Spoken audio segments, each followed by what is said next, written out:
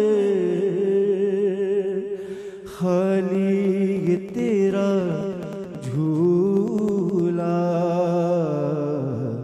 کیسے جھولاں اصغر. اور